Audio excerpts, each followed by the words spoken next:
Hi, it's Jan from YouMakeItSimple.com, and I am just finishing up a batch of yogurt that I have made in my Instant Pot.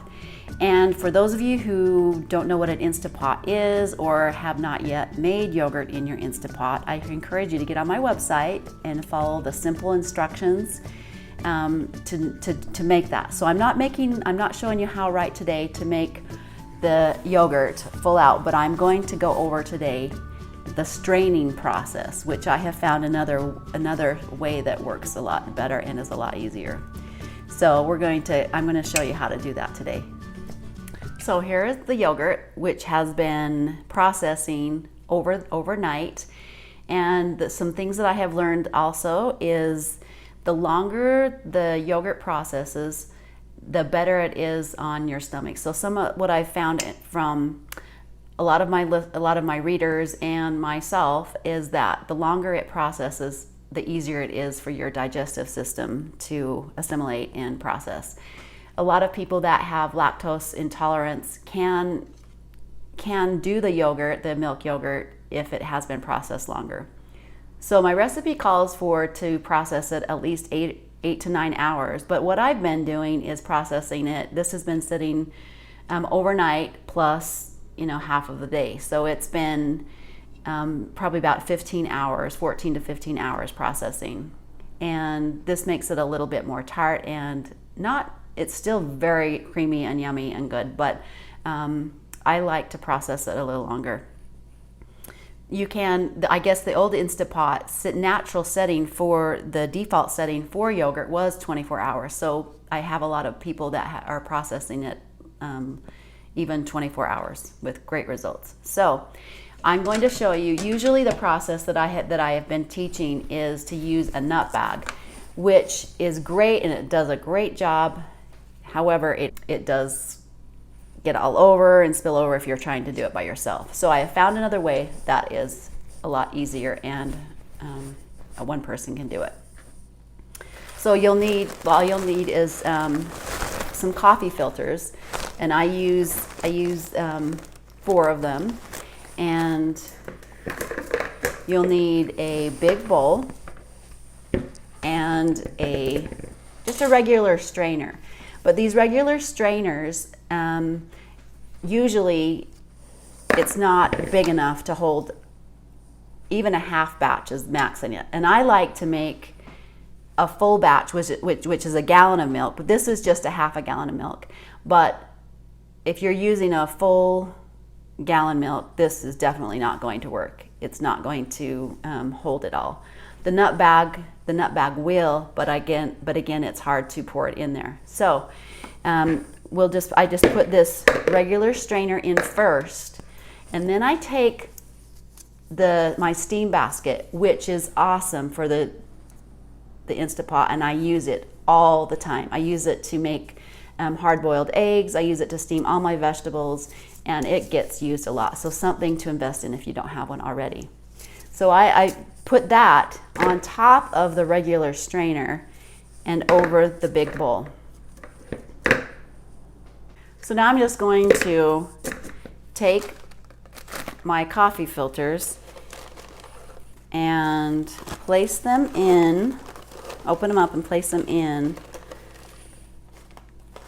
so it's covering all of the sides and the bottom. So that should cover it. Make sure it's as high up as you can, because that bottom part will be covered pretty thoroughly. So just get that situated. I'm going to take my yogurt, and you can see already the whey that has risen to the top and separated from that. We'll get a lot of whey out of this. So I'm just going to carefully pour that in, making sure that the sides are pulled up and covered for this batch of yogurt. So this is a lot easier than doing it with the nut bag.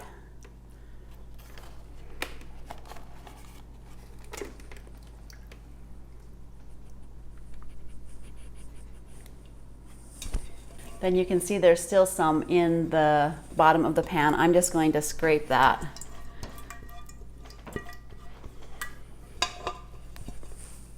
Make sure I'm getting all of that yummy goodness in there.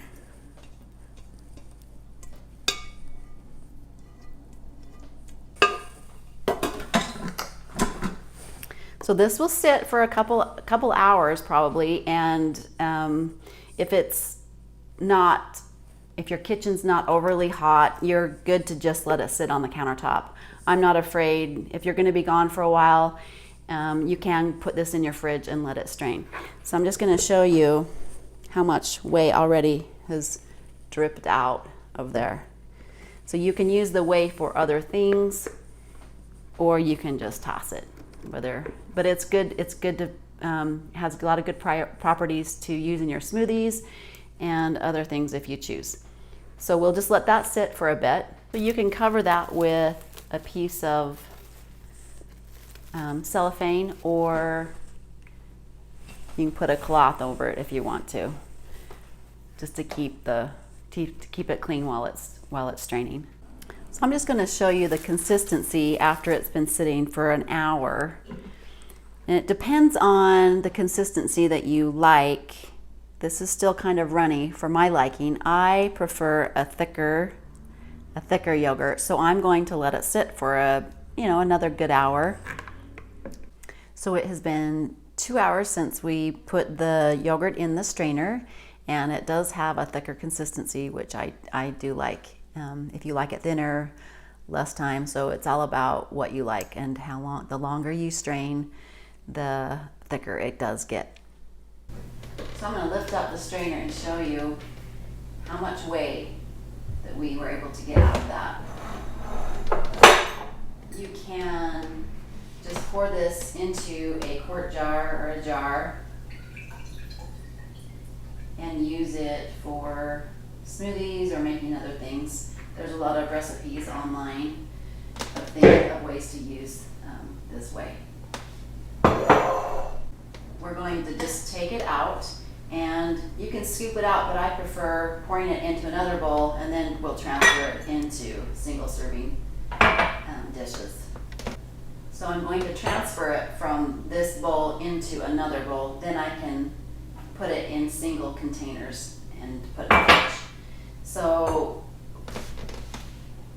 you can kind of see, I'll show you first, how when I pull it away from the bowl, how the thickness, you can kind of see what that is. It can get a lot thicker, but this is a good consistency. I'm just going to pour it out and discard. So that, just this process itself is so much easier than pouring the strained yogurt out of the nut milk bag, because you have to pull it out and you have to sit and wring it and get it all out. So this is so much nicer.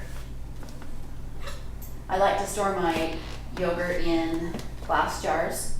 You can just use these cute little pint jars, or I love these containers as well. They have a nice plastic lid that you can fit on them.